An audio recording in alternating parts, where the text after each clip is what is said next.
नमस्कार, ॲडव्होकेट योगेश माकणे. आपण माझे व्हिडिओ आवडीने बघता त्याबद्दल खूप खूप धन्यवाद. आजही असाच एक माहितीपूर्ण व्हिडिओ घेऊन आलेलो आहे. त्याआधी माझं चॅनल सबस्क्राईब करा, व्हिडिओ लाईक, शेअर आणि फॉरवर्ड नक्की करा.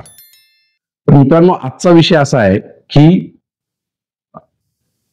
एखाद्या महिलेचं किंवा मुलीचं वडिलोपार्जित मालमत्तेतलं नाव जर का वगळलं असेल किंवा मुद्दामून टाकलं नसेल तर अशा केसमध्ये आपल्याला काय काय करता येतं.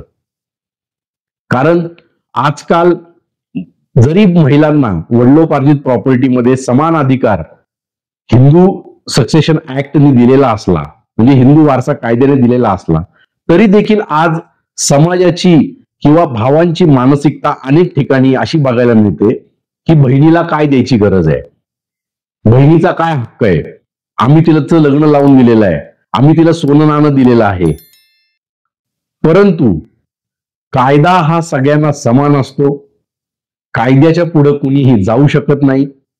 आणि म्हणून जर का एखाद्या मुलीचं किंवा एखाद्या महिलेचं, विवाहित महिलेचं नाव जर का वडिलांनी किंवा भावंडांनी संगनमत करून लपवण्याच्या हेतूने अशा मुलीला, महिलेला वडिलोपार्जित मालमत्तेतला हिस्सा मिळू नये म्हणून जर का तिचं नाव सातबाऱ्यावरती लावण्याचं वगळण्यात आलं असेल तर अशा वेळेस त्या महिलेकडे काय काय उपाय आहेत, तर ते आज उपाय आपण सगळे बघणार आहोत.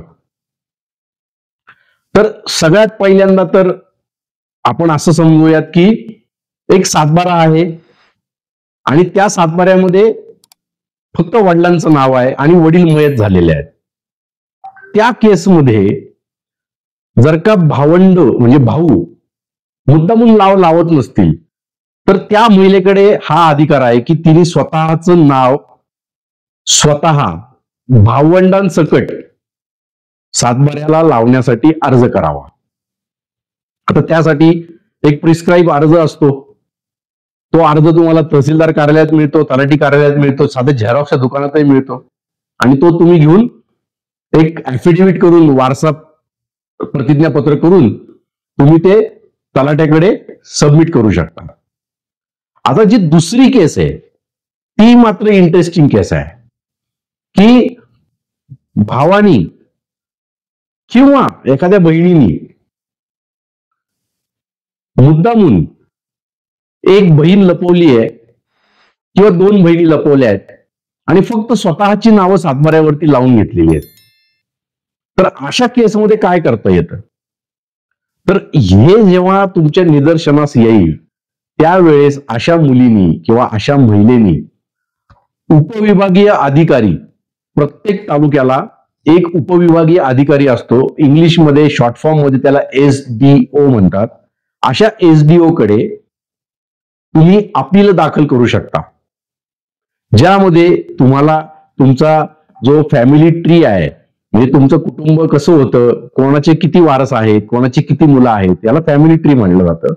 अशा पद्धतीने तुम्ही एक प्रतिज्ञापत्र करून SDO कडे अपील दाखल करू शकता. त्यानंतर त्या तलाठ्यावरती, त्या मंडल अधिकाऱ्यावरती आणि तुमच्या भावावरती किंवा तुमच्या बहिणीने जर का तुमचं नाव लपवलं असेल तर अशा सगळ्यांवरती फसवणुकीचा गुन्हा देखील तुम्ही दाखल करू शकता. आता तिसरं, अनेक वेळा काय होतं की तलाठ्याकडे अर्ज दिला जातो, तलाठी वर्दी देतो आणि चौकशी होते.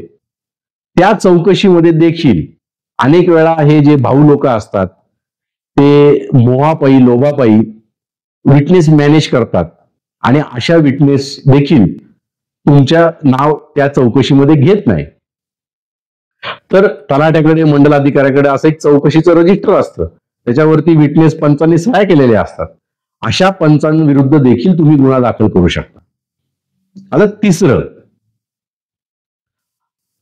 भावानी बहिणीचं नाव न लावता स्वतःची नावं लावून घेतली आणि ती जमीन परस्पर तिराईत माणसाला विकली, मग ते खरेदी खत असू दे, तुमचं अजून ऍग्रीमेंट असू दे, पॉवर ऑफ अटर्नी असू दे, डेव्हलपमेंट ऍग्रीमेंट असू दे, अशा केसमध्ये मात्र तुमच्याकडे सिव्हिल कोर्ट म्हणजे आपलं दिवाणी न्यायालय जे असतं जिल्ह्याच्या ठिकाणी किंवा आता तालुक्यांच्या ठिकाणी देखील बऱ्याच जिल्हा न्यायालयांची हे झालेली आहेत, बेंचेस ज्याला आम्ही म्हणतो ते झालेले आहेत. तर अशा ठिकाणी मात्र तुम्हाला रितसर कोर्ट केस करूनच त्या व्यक्तीविरुद्ध, तुमच्या भावाविरुद्ध दाद मागावी लागेल. अन्यथा तुमचा हक्क जो डावलला गेलेला आहे तो तसाच डावललेला राहील, तुम्हाला तुमचा हक्क कधीही मिळणार नाही. तर हे अगदी सोप्या भाषेमध्ये मी आज तुम्हाला सगळं सांगितलेलं आहे. तर माझा व्हिडिओ ऐकल्याबद्दल खूप खूप धन्यवाद.